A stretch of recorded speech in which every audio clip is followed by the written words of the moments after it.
Good morning. Good morning. Morning. Good morning, Doug. It's been lovely to be in touch with you this morning. Good morning, Gay. How are you?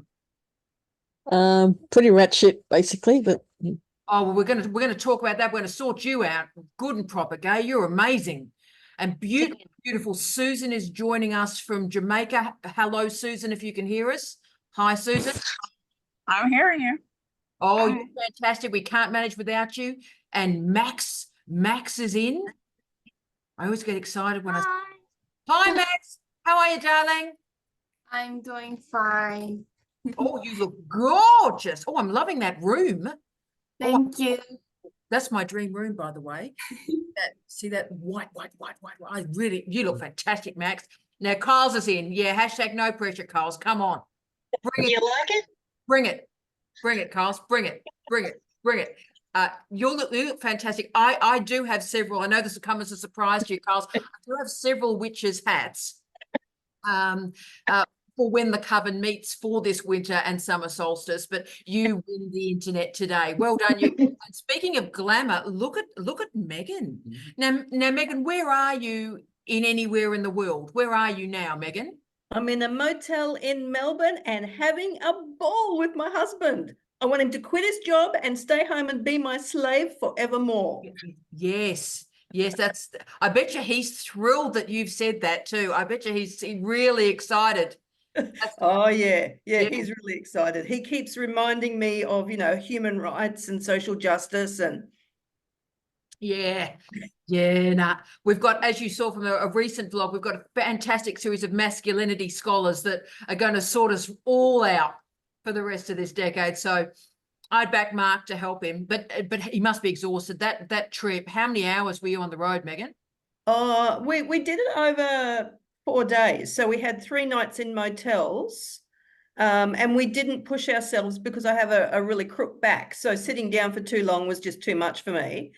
But the buildings, I'm in love, absolutely in love, because architecture just does it for me. And all of that old architecture in all of the country towns. But then I checked out how cold it gets. Nah, I'm okay. I'm not moving. Yeah. A winter night in Bathurst, I have great memories of that. Nothing on the north of England, though, can I say? And we will notice our wonderful colleagues are joining us. Beautiful Julie's in, Ruth is in. Good morning, Ruth. Good morning. Is it hot enough for you, Ruth? Tough times in Darwin, hey? Yeah, well, we're dressed appropriately as always, as you've picked up, Ruth. So it's fantastic. It's not hot under this hat at all.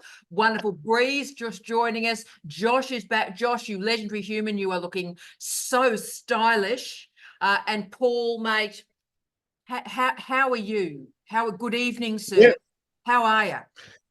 Not too bad. I finished work for Christmas yesterday lunchtime, so I'm kind of hibernating under a pile of essays, but hibernating. Can I say you do look so relaxed? Can I say you look like almost a different human? Your face construction has altered, Paul. Isn't that amazing? Oh, mate. Yeah, Go on, mate. It's been a busy term. It's been really busy, but good. Yeah, I was going to say no one quite grasps what happens in the UK, some of Europe and North America, because the term doesn't end for Christmas. It keeps going and it's used as a break for academics to do the marking. So, unbelievable. You're fantastic. Queen Nora's in. Nora and I have been chatting through the morning. You are a superstar. Good morning, madam. Good morning, my lovely Tara. I love your hat. Thank you. Well, we all just try and compete with your level of glamour, my queen, you gorgeous creature. And of course, she's joining us. She's working so hard over Christmas. We're so worried about you, darling, but we're here with you to keep you company. Thank you. I know you're away from your family and stuff, so you've got us. Yes. Thank you very much, Tara. Fantastic. And beautiful Jilly's with us, beautiful Bree's with us. This is exciting. So team, first thing we need to say, obviously, and this is just Kylie, whatever is your faith structure or lack of faith structure, have a wonderful next few days with family or friends or on your own, etc. But you're not on your own because you've got us. So cheers to you all. Oh yeah. So has Nor got food? Did you bring catering? Have you got catering? Yes. So a day for entertain myself, Tara, because I'm far from my family. Oh, I would like to share something. please. Yes, last week I heard a bad news about my husband. So he had a heart attack. Yes, but I'm glad that he is on recovery. Thank you for all of you, your kind of support, my friends, my language advisor, Laura and Sal. Maybe she's not here, but thank you, Tara, for supporting me. And yesterday I received your emails like a great bless for me because I have a motivations and I'm so appreciate for all of your kind of feedback. Thank you so much, Tara. Oh, sweetheart. Well, Mwah. my darling. Yes. Sweetness, we're with you. Is he on a recovery arc? Is he recovering? Yes, so because of yesterday, I received your email, so I decided, I have decided to go back to Indonesia to beside him just only 1 until 2 weeks and then go back to Darwin. Oh, darling, go, sweetness. And Yes. obviously, you can be in touch with us. It doesn't matter where you are in the world. Yes, Um, yes, I will always keep in touch in your digital hours. Oh, that's Yes, of course, even though I'm in Indonesia for 2 weeks. Oh, well, it'll be beautiful. As always in magnificent Indonesia, we are thrilled. But darling, please Yes, give your husband our love. And you know, yes, these thank you. these are the challenges, aren't they, colleagues, of doctoral programs and the nature of higher education and the workplace. People Yes, often ask why I'm so staunch on getting theses through quickly, Kyles, why yes, you shouldn't be enrolled for 5, 6, 7, 8 years. And the answer is life happens, doesn't it?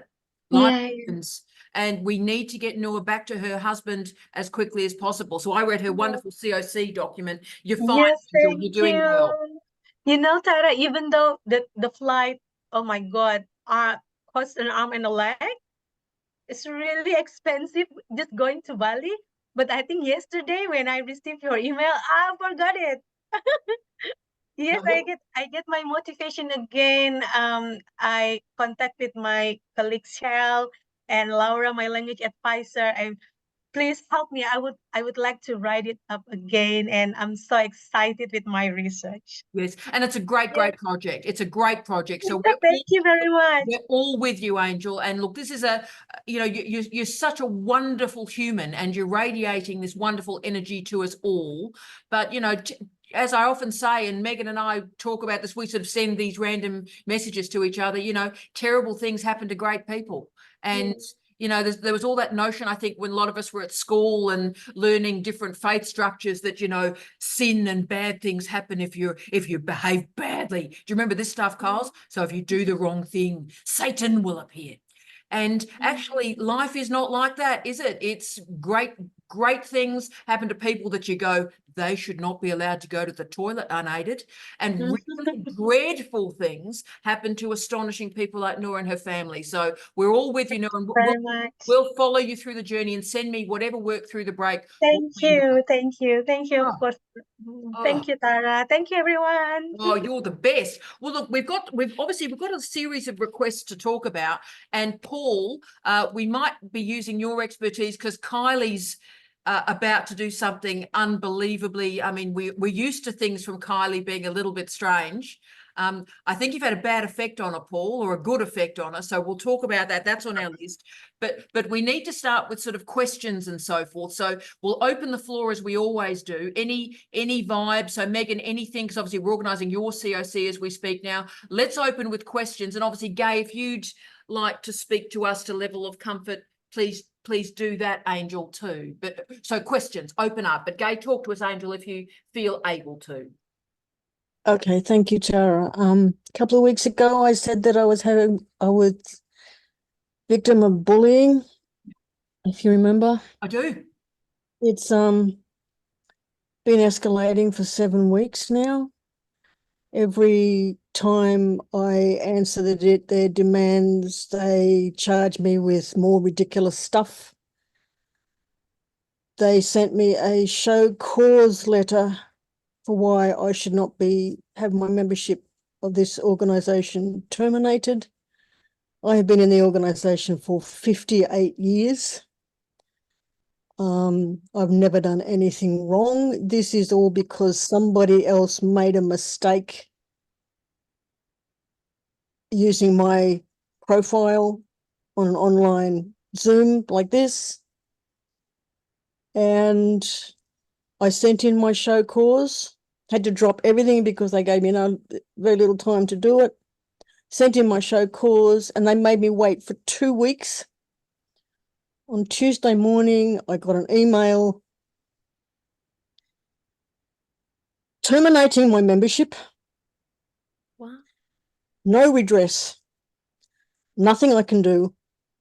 I'm not allowed to talk to anybody about it or the organisation or any people I've ever met in the organisation or anything I have ever done in the organisation in the 58 years I've been a member. Jesus. I have lost my identity. I cannot concentrate.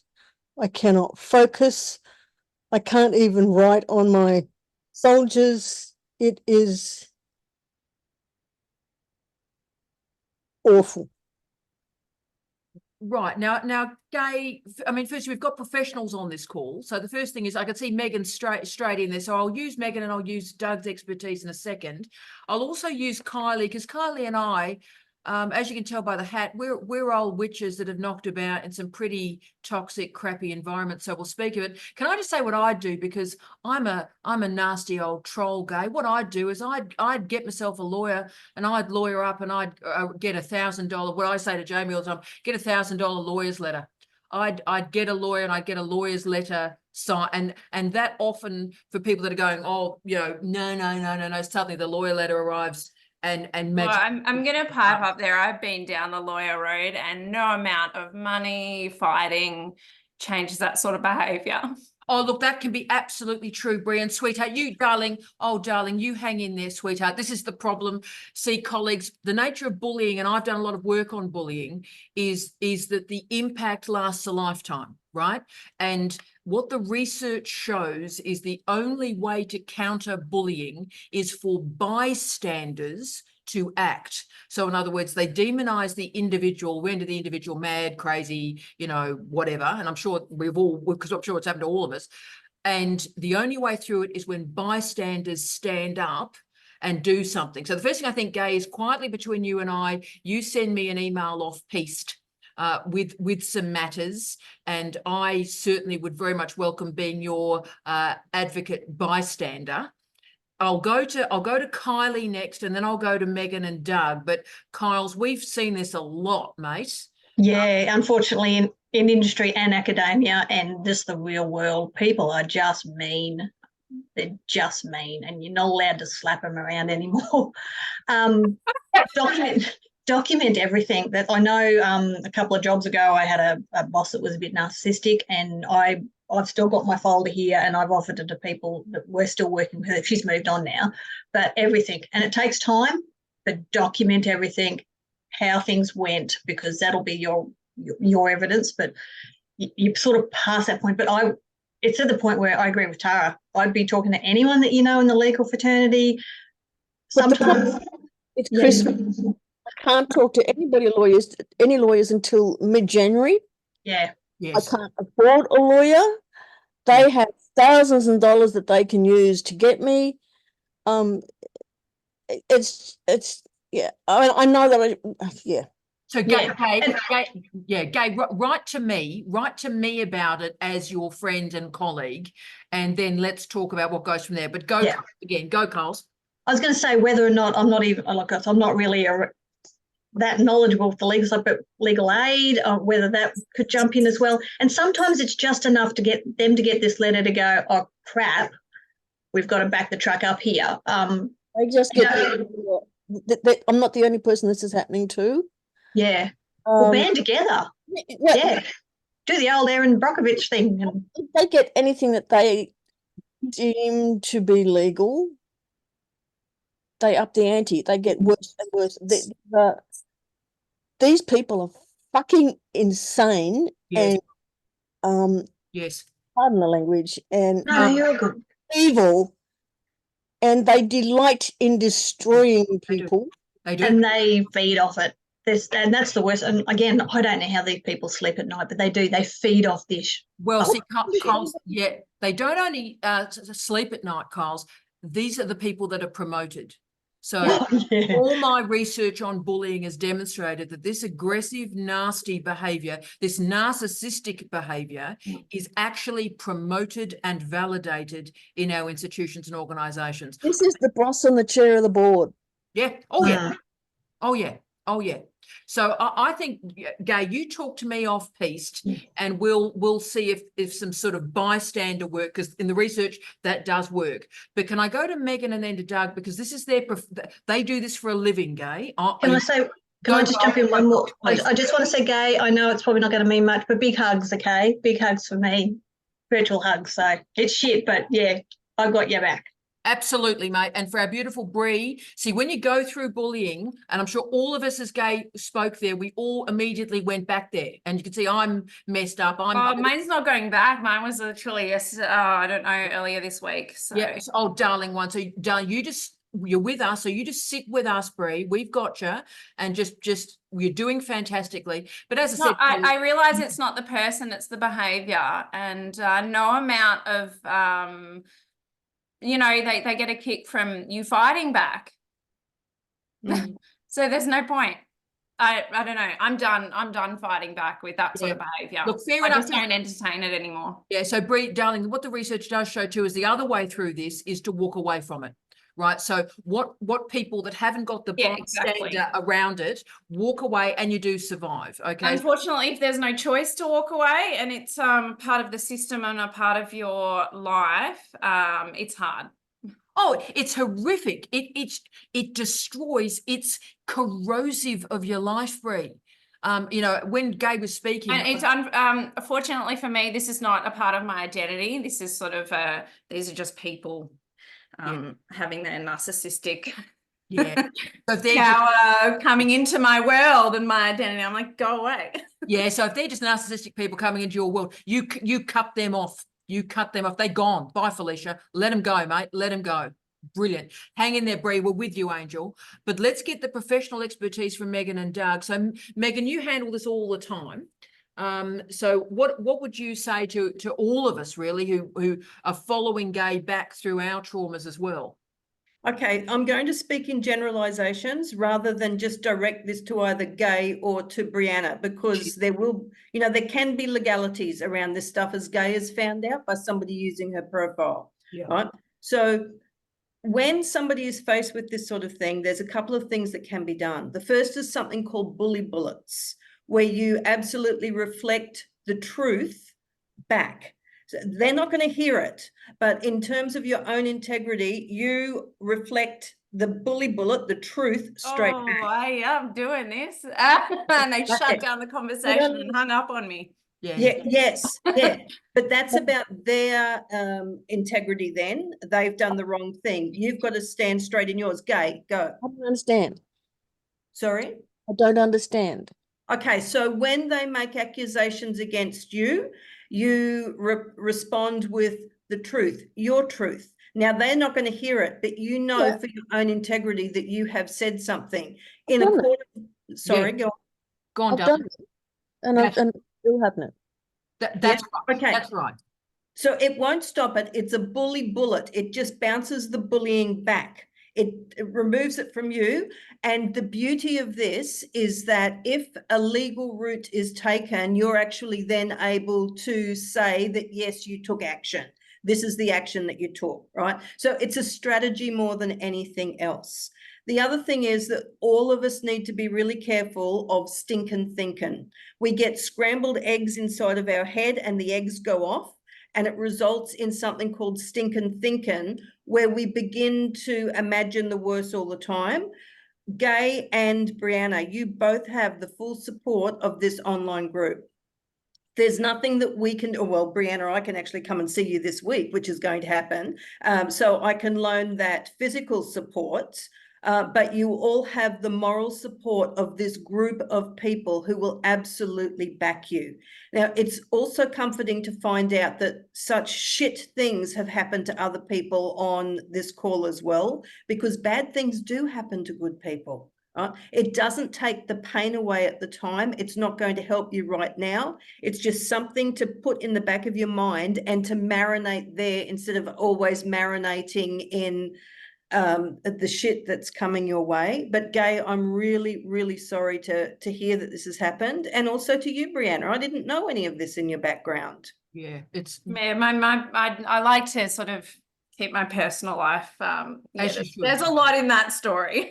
yeah. But I Yeah. think they're great techniques. I tell you what, Megan, that would have changed my life. I love that about you sit in your truth and you reflect it back. Not that they're going to take any notice, because they won't, but you've done that, and legally later on that could be crucial.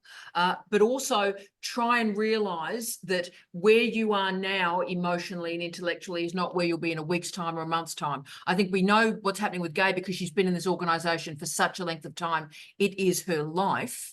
But I mean, what we need to do, Gay, now is walk through to the next stage of your life. We need to walk through to the next stage of your life, and there will be mourning and there will be grief, deep grief, because your identity has been emptied from your body, Gay. So this is Ripped away from me. ripped away. So, but again, don't let them win. Let's be that snake. Be that snake. Get rid of that skin, and let's grow another one. And let's find the next community for the next stage of your life, Gay.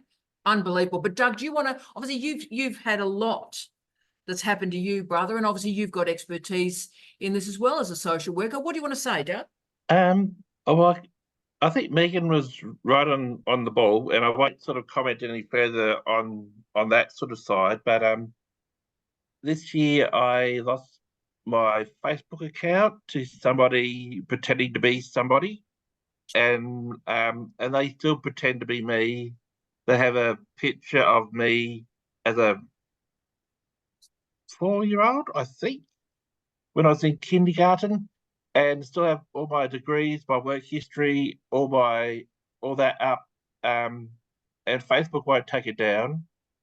And on the weekend, I was scammed out of $1,000. So it happens, and I've got no redress on the money. At the moment, I've got no redress with Facebook because they just been pains in the ass and just not doing anything. Bloody hell. So I just can empathise. That's all I can do at this point, Gay and Brianna. Yeah, if you need to reach out, please do. You're a lovely person. But I think, Doug, we need to recognise that the digital avatars, the digital proxies, are not us. They are proxies and can be moved and migrated between diverse humans. So the idea that anyone, I'm sure there are 57,000 Tara Brabazons out there. I'm sure on a series of pornographic websites, there are people that are configuring themselves as Tara Brabazon, doing things in positions that I can't even begin to imagine. And I wish them well on that journey. But they are not me. So it's understanding the plurality of digitisation that is important. And Gay, we're going to stay with you. And Josh is straight in. Now, Josh, you've done professional research on this. So talk to us, Josh. I guess thank you for sharing, Gay and Brianna. And it was very raw for me to listen to, because I think I've had similar experiences, nowhere near to the extent of what you're going through, Gay, but for what was about 6 years of community for me in a similar situation gone.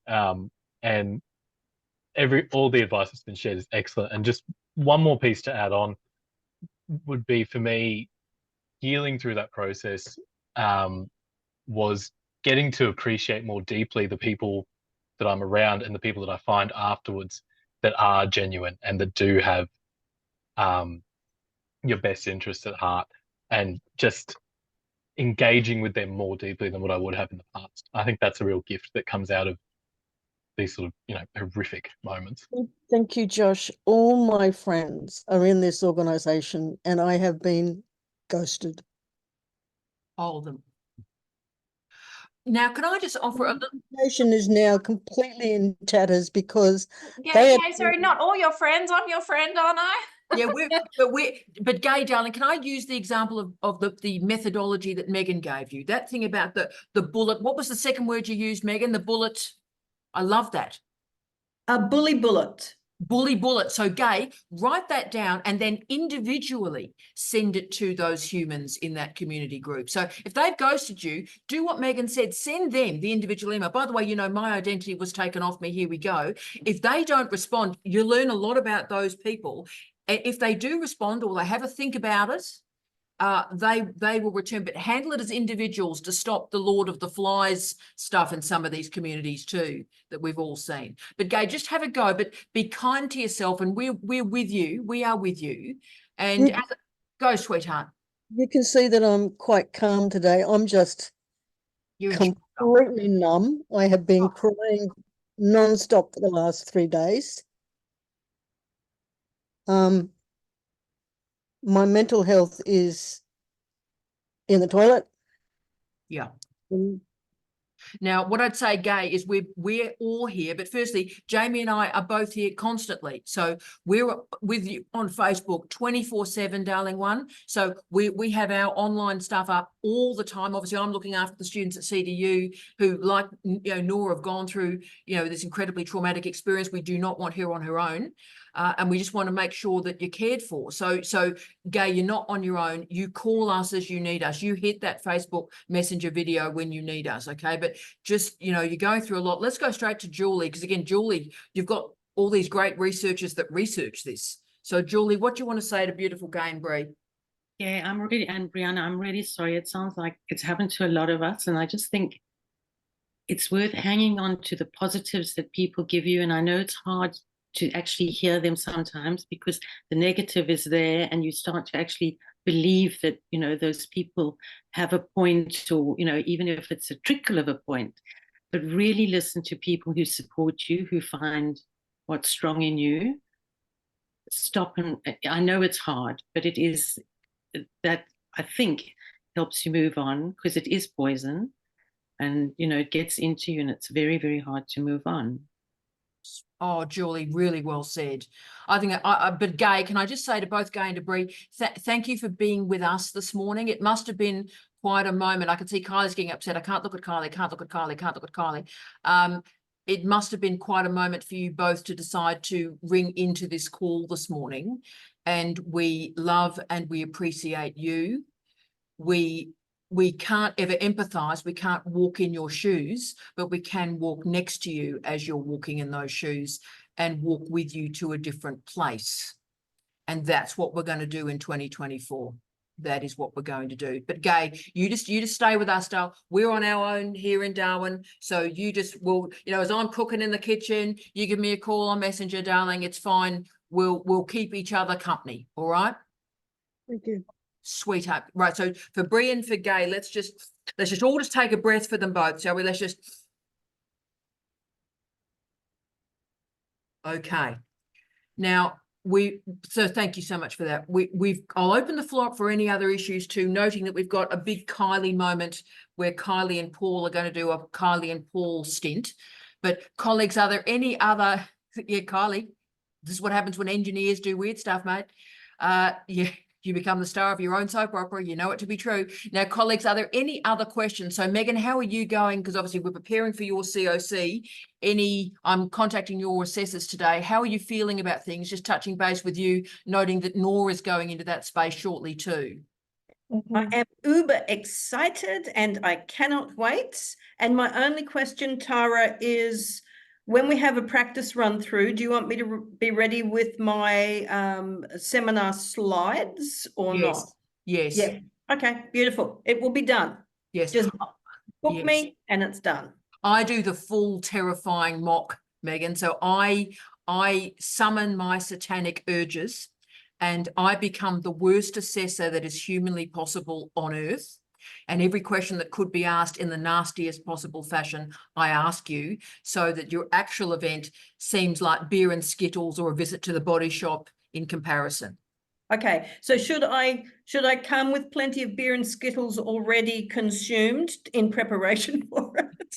Look, I found most engagements with me are better hammered, but it's absolutely your choice, Megan. No, done. So I'll be hard on you just so we can make sure everything that could go wrong has gone wrong in the mock, and that's why Yep. we hold it. And of course, the mock itself will be magnificent and glorious and tremendous and fantastic, but I'll be really hard on you and ask Yeah, them good. Yeah, questions. And yeah, no problem. we'll put you and Piper together so that you can both also help and support each other and hear the other questions as well. And Nora, darling, if you want to come along to the mock, we'd love to Yes. have you as part of the mock. Or Oh, thank you. Of course. come along so you can go Yeah. through the process as well. That's Yeah. tremendous. Thank you great. so much. So, Yes. you're a star. So, Megan, we'll hold on to that. Let's keep in touch through Christmas. Now, both the legendary Josh and Susan want to talk to us. Josh, mate, start us off, brother.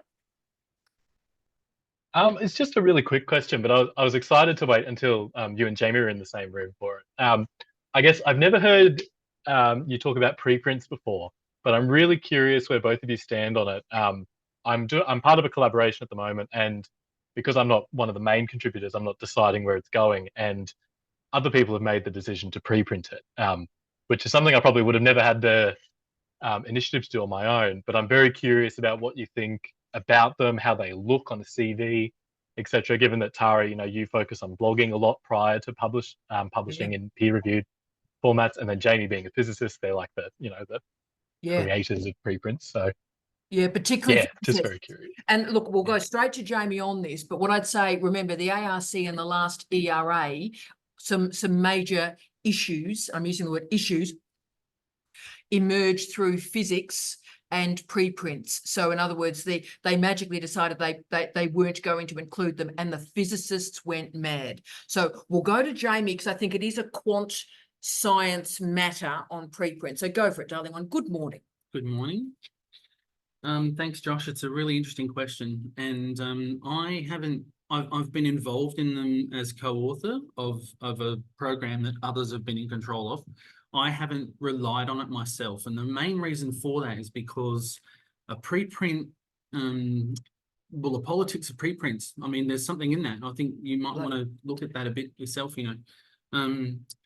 It doesn't count as a peer-reviewed journal article, and that's why it's a bit precarious, if you like. So it's a way of parking an idea and saying, hey, I've been working in this space. Here is some evidence that I've been doing some work. So if you write a grant proposal, most of when you apply for a grant, you've almost had to have done the work of the grant before you apply for it, if you're after a big one.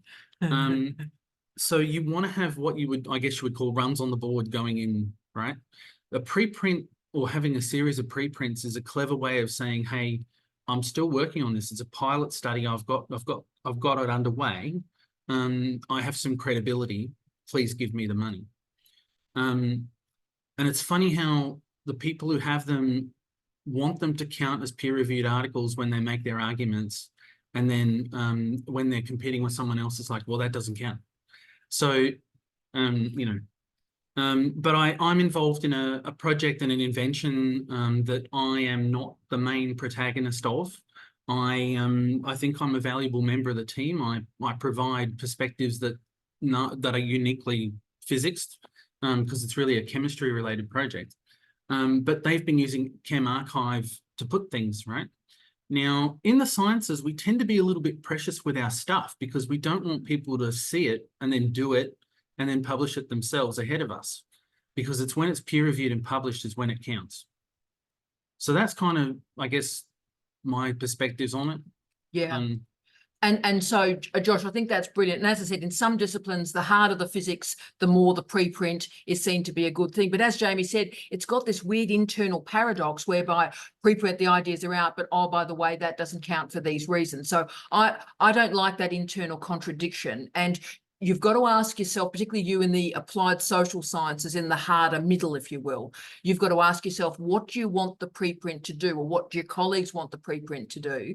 And if it is scaffolding the idea to confirm that it's yours, there are many different ways to do that. And of course, multimodal strategies they're about to talk about with the Kylie and Paul show are part of that. So that's the scaffolding strategy. Sorry, sweetheart. Can I just add one more thing? Yes, please. It's not only a contradiction for that reason, it's also a contradiction because if you have a truly brilliant idea and you want to commercialize it, it's public disclosure and it actually renders it null, right? So there is this challenge of I want to own this. I want people to recognize I was first to come up with it. It's about So, me. so I'll put it in a preprint archive. But yeah, just bear that in mind. If you've got some brilliance that you might want to make some money from, better to keep it. Yeah. And Josh, brother, I just don't get it, mate. Considering the speed of, I mean, this is just bonkers for me. I mean, I just nod and go, yeah, physics, on physics. But I just go, with the speed of platinum open access journals now, why would you pre-print it when you can go through peer review, high quality peer review, and get it actually out? I just, that's the mystery for me. Just bearing in mind the conversation we had last week about some of the challenges of finding reviewers. And yes, good point. if you've got really forefront stuff, it might take longer than, like, the platinum open access might not be the best route. Yeah, good point. It's hard, Josh. Are we helping at all, or are we making it worse? No, it's awesome. I think it's always just been something in the too hard basket for me, where I've just gone, I think about enough things, I'm not going to think about them. But now that I've sort of been put in one, I'm starting to go, oh, I should start thinking about where I actually stand on this. So it's great to hear both of your opinions. And yeah. And Josh, maybe what I do, brother, is have a plan. So ask your crew when they're going preprint, say, okay, so what's the plan to scaffold this to peer review, just so they don't sort of dump it there. But particularly at your point of your career, Josh, we need to make every post a winner for you, because you're going to end up, DVC research very quickly. Oh, yes. And so we need to make every post a winner for you. So the last thing you need is something sort of parked in preprint without a plan, Stan. I do agree with that. If you're going to put something in a preprint, don't plan to have it there for long. Yeah. The collaborators, I mean, it was a big project, and there are about 20 authors on it. So I'm one of very few. And I'm about probably number 9 in the author list. So I didn't want to push out too much against these senior collaborators. But yeah, they've submitted it to a journal at the same time, and they've got it stuck here in the background. Yeah. So, but no, thank you both for telling me your opinions, because I think all I really see are the real staunch advocates on it that express an opinion. But I'm curious about what, Yeah, I mean, my line on it, Josh. I'm not really staunch on anything, including life. I'm not staunch on anything. You should listen to the evidence, and as the evidence and the information changes, you change your view. As technology changes, as policy changes, as life changes, you change your view. We shouldn't be evangelically committed to anything. When you've had your ideas stolen, it does change your point of view, right? So it can happen. Well, in the hard sciences, it happens when you put in a grant application and you get told this is just ridiculous, joke of an idea, joke of a career, no chance in hell. And then the next year you review the same grant, or you review a grant that's based on the same idea with another author, and you go, you swear incessantly, right? Yeah. So yeah, and that's the vulnerability, and that's the thing that I love about the humanities, is everyone shares their ideas and respects each other automatically. But in the sciences, because it's dog eat dog and it's hard to get resources and all the rest of it, people are a lot more protective about their ideas. Yeah. So that's the unspoken stuff.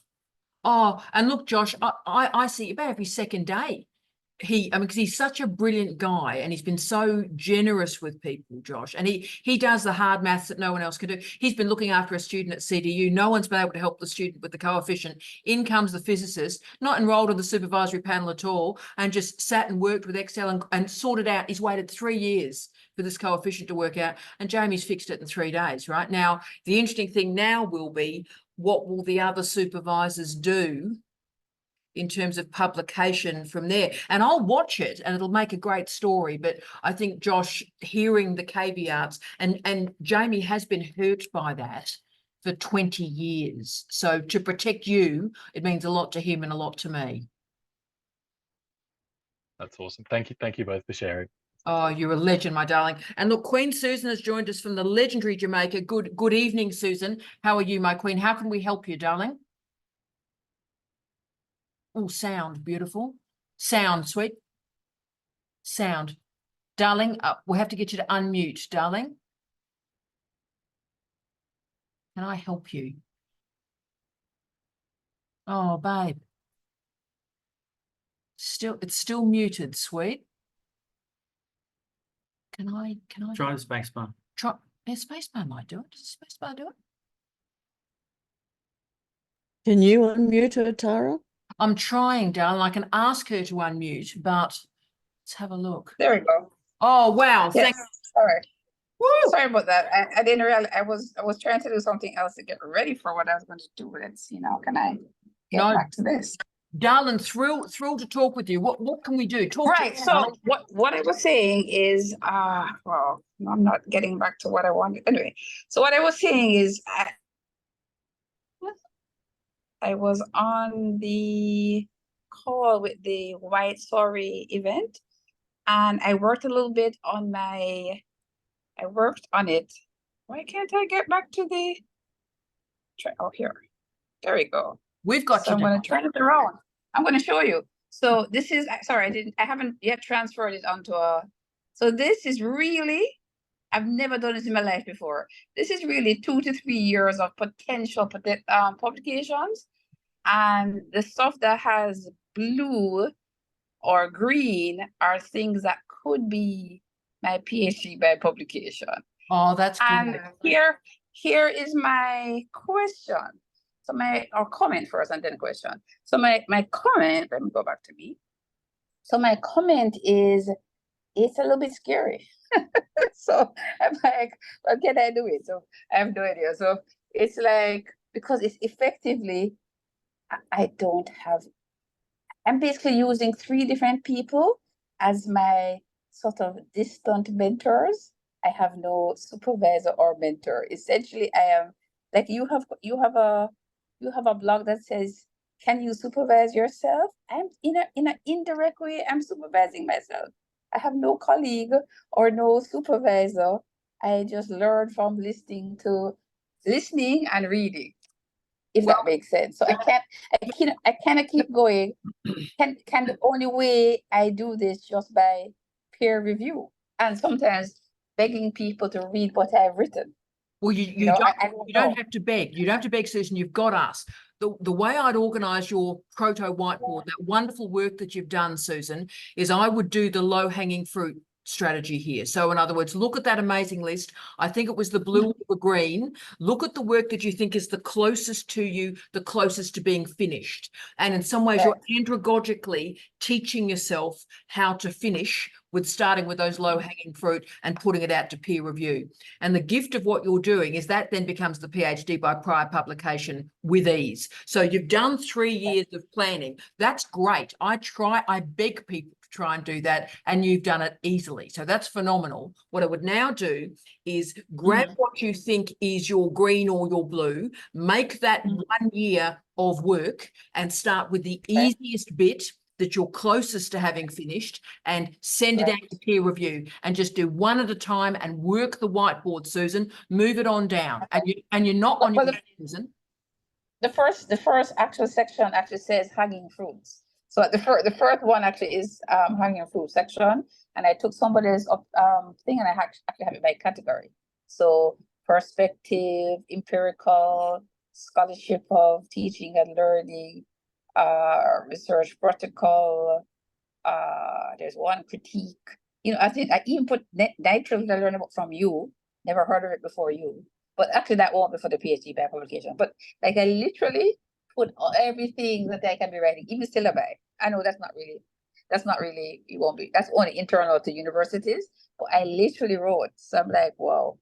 Yeah, so definitely I need to go what makes the most sense. There's a low-hanging fruit first. But my question, following on what Josh just asked, some years ago, a colleague who actually did her PhD in New Zealand as a Jamaican, she said that her technique to go to conferences is that she would take a piece of the work and show it in a conference, and then publish the entire work in a journal, because if it didn't, you would be it's a self-plagiarizing.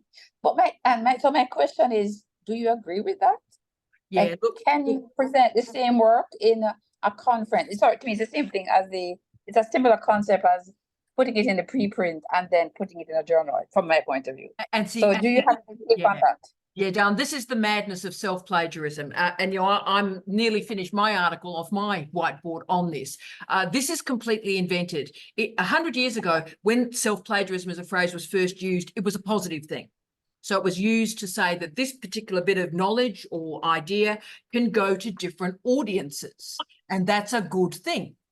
What's happened in the last 15 years because of Springer and Elsevier, they want to control where the knowledge goes. And so they don't want people salami slicing. They don't want people taking a chunk and putting it somewhere else. They want to own the copyright. So that's why self-plagiarism, if you look at the ARC on Google Scholar mentions of self-plagiarism, it starts really low and it goes bonkers by about 2017. So firstly, this is arbitrary, this is invented, this is an ideology. And you can hear the arbitrariness of this, Paul, with the notion that if you deliver a conference paper on something, are you then self-plagiarizing when you publish it in the peer-reviewed journal? Susan, mate, that's how academic life operates. You give research its first star turn at a conference, and then you get the bloody feedback, then you publish it. So that's what I thought. That's why I'm kind of confused. I would think I could present the whole thing, listen to some sensible people, give me some good feedback, and I say, oh, great, let me integrate their sensible feedback and make the publication even better.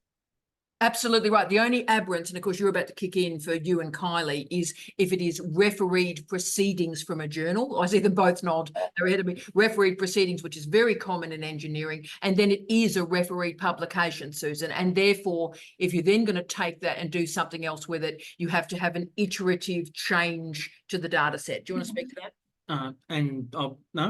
That's absolutely right on the money. But when you do that iterative change, you have to cite the work. So you have to self-cite, and right, it's not even a choice. You have no choice but to say this work began with this citation. So so it's a bit. I mean, the self-citation thing is a bit weird anyway, right? It seems more political than sensible to me. Oh, look, and so thank you, Susan. Let's go to wonderful Kylie. I mean, so the way to handle self-plagiarism is self-citation, just like the way to avoid venereal disease is put on a condom, right?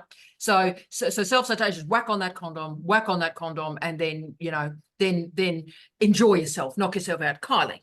I've also got the added thing where I think I mentioned the other day that I've had my abstract accepted for a national conference next year in Adelaide. So I've never been to Adelaide before, so I'm looking forward to that, where you got to actually pick, and I chucked it out there and gave it a crack for a full peer-reviewed technical paper for the conference proceeding. So, and they've accepted it as that. So maybe it's that double whammy sort of thing. You can present and then have it published as well. So whether or not you've got that option. So in engineering and in physics and the experimental sciences, the proceedings are a great way to have and, you know, the citations, can I say, Kyle's on engineering proceedings, real fast, mate, real fast. If I can close the loop on the preprint, Josh, it's also a good mechanism for getting peer-reviewed work instead of parking it in an archive or a preprint. Nice one. So it can be more preliminary and less definitive when you do a conference like what Kylie's about to do. Brilliant. So look, colleagues, I'm now going to move to the Kylie and Paul show, because this is a level of interdisciplinary excitement that I never knew we would have when we started this extraordinary little adventure that all of us share on Digital Office Hours. So, Paul, you mightn't have heard Kylie, but she I won't say overshared, I won't say come out of the closet. But Kylie has now decided during the whiteboard soiree that she's now going to podcast her thesis. Now, I blame you, Paul. Yeah. So Kyle's talk about it, and let's try and work out what this looks like for you, mate. I still don't know. I was only just thinking, I was going to touch base with you, Paul, once you're on your leave break, about like, where do I start? I know you've got a vlog, Tara, so I'm going to go back and re-listen it to what equipment and how to start it. But the next day or so is just working out what am I going to talk about, and it's going to be around an asset management community practice type thing. So, where do I start? So, Paul, what about cops and podcasting? Have you got a vibe on that where we can workshop that a bit? Yeah, I mean, a lot of the kind of background research I've been doing this year is around what in podcasting we reframe communities of practice to network learning practice or network learning Sounds groups, cool. which is connectivism. So it's the theory of connectivism where your community is purely based in a platform that is non-face-to-face or non-person-to-person communication. So that's the idea of connectivism, and that was taken forward in late 90s to an idea around network learning theory, which is essentially we have a massive kind of hierarchy of how we gain information, and that isn't linear in that, you know, we read a book, we disseminate the book. It's about we'll get some information from this book, we'll get something from a podcast, video, we'll bring it all together and we'll share it with one audience in this way and one audience in that way. So those two theories kind of come together. So for me, it doesn't replace a community practice because the idea is still a community, but what it does is reframe it in a digital platform. So that's kind of what a lot of the theory behind podcasting that I've been looking at is this idea of connectivism, and how that works. And I guess it comes back to, as Tara said, you know, your podcast is going to be is there to do something, to practically apply something, and it's what audience you want to look at is going to become your community to begin with, which is your peer group that you're going to be working with. So it's looking to generate that community to begin with, non-podcast space, because you've got to generate that community of practice to begin with.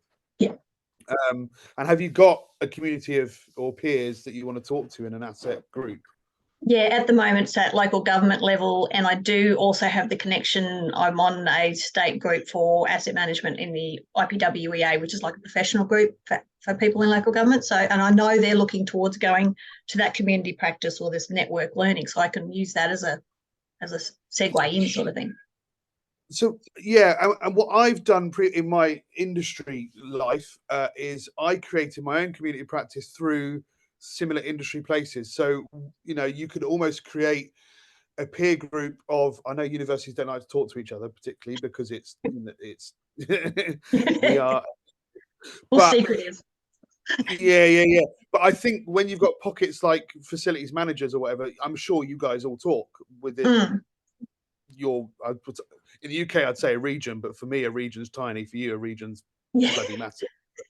But in a way, you know, is it worth trying to start through an association? If you've got, you know, in the UK, we got the kind of Association of Facilities Managers or whatever. If there's associations to spark up a group of, right, okay, there's 10 of us that run facilities or estates in universities.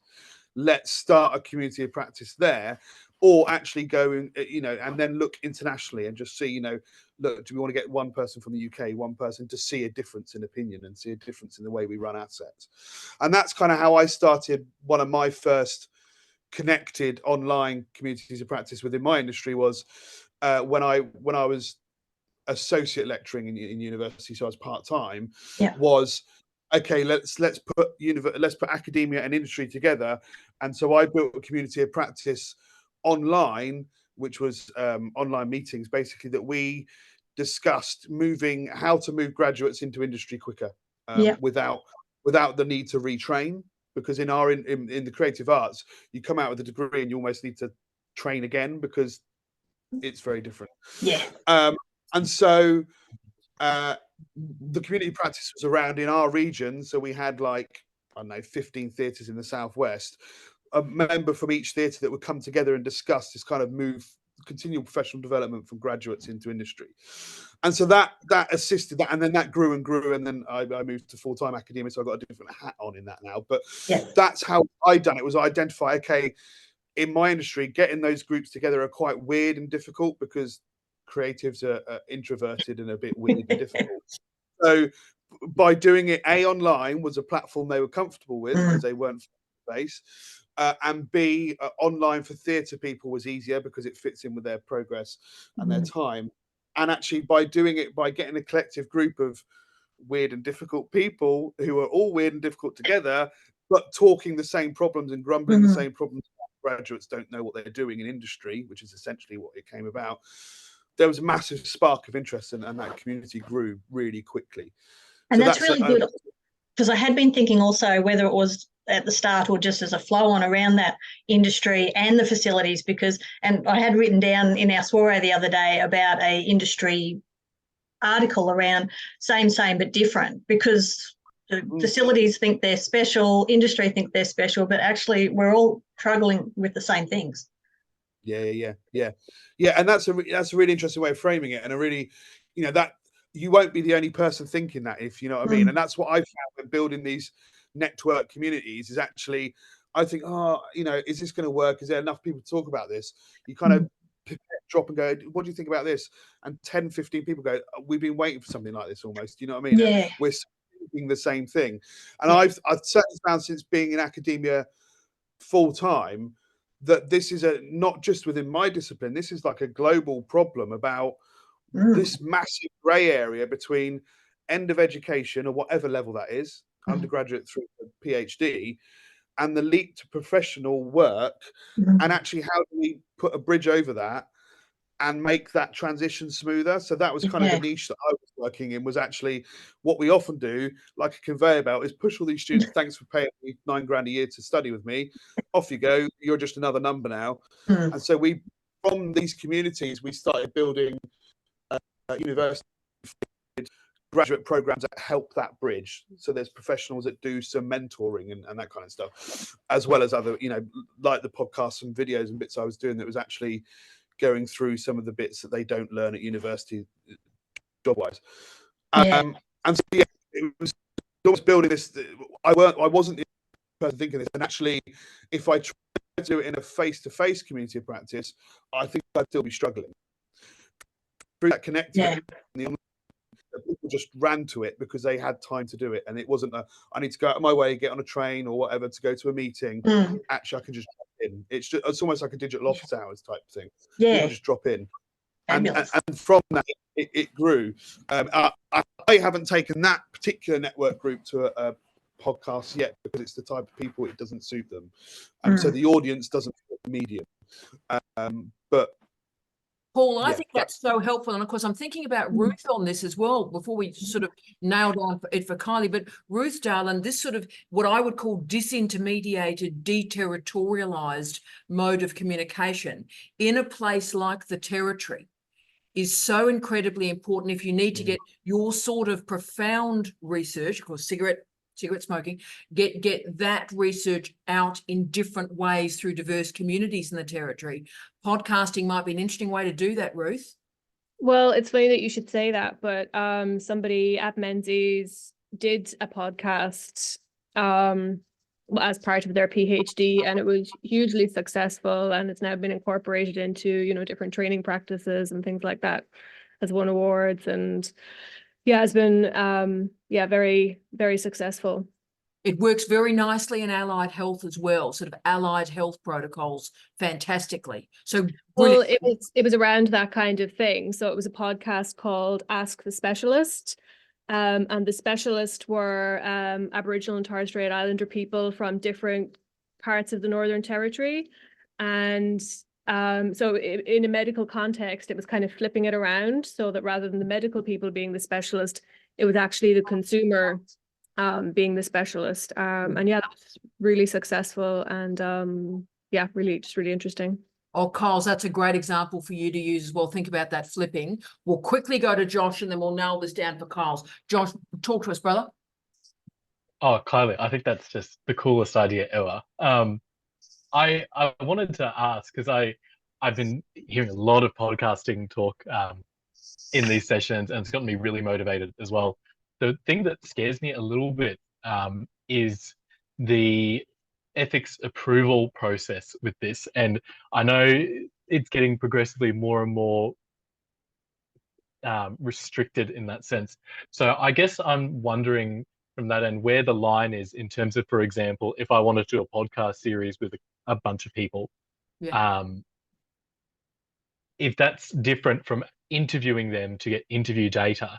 And even though it's a nitro and not necessarily a peer-reviewed journal article, should I still be getting ethical approval for asking for them to share their opinion, That's a great That's a great question. So in Ruth's archetype, in Ruth's sort of dealing with allied health and community engagement and flipping protocols, absolutely ethics is required. Ethics is required if harm can be enacted to people or ideas or the environment. Now, what Paul and I do is, because we're, I suppose, sonic professionals, really, this is what I call professional communication, Profcom. So this is in many ways not research for us, Josh, it's professional practice. But if there was any sense that anybody is being hurt through this process, then absolutely ethics would be straight in. For Kyle's, because it's nested in her thesis, I think there must be an ethics clearance there. But yeah, but it should be a straightforward one, Kyle's, because the approvals are clear. Everybody's agreeing to what the output is. I've only just done my I'm other so sorry, update. Kylie, that wasn't my intention. No, but it was a very, very good question that I hadn't quite gotten to yet. Yeah, whereas I think if it's Profcom, if it's professional communication, Yeah. that's something quite different, right? Yeah. But because people are consenting to an equal conversation that has an audience. But if it is embedded in a research project, I think that's a little bit different. Can I ask a I just keep thinking too also about my markers, and you say to start thinking about people. I'm making it the most difficult way to find any markers that is an engineer that can do qualitative, that now is going to do podcast. Is you might end up with it, Tara. Bring it, Jamie. Jamie, going to finish most notes. Oh yeah, sorry, loading the time. Kylie, I was going to ask you a can of worms question, which was, do you have clarity of purpose on what you plan to do with the podcast? Yes, is to initiate discussions around how different places undertake asset management and train their people on that asset management, what they're missing, that sort of stuff. Basically nested in directly what my questions are for my PhD. That seems unbelievably clear. And those of you that might be looking at your screen see that people have already joined us for Right Club. So what I need to say, colleagues, is firstly, who knew when we started this some 7 months ago? I didn't know most of you 7 months ago. And the joy and the light and the care and the community that you've created, and of course, never a pressure on a person. Someone can come in, disappear for 6 months, come back again. That's terrific. We care for you deeply, and you've enhanced my life. So I will see you all next Friday. We send all our love to Bree and to Gay today, tomorrow, always, and see many of you in Right Club shortly. You are spectacular people. My love to you, my love to your friends, my love to your family. See you soon.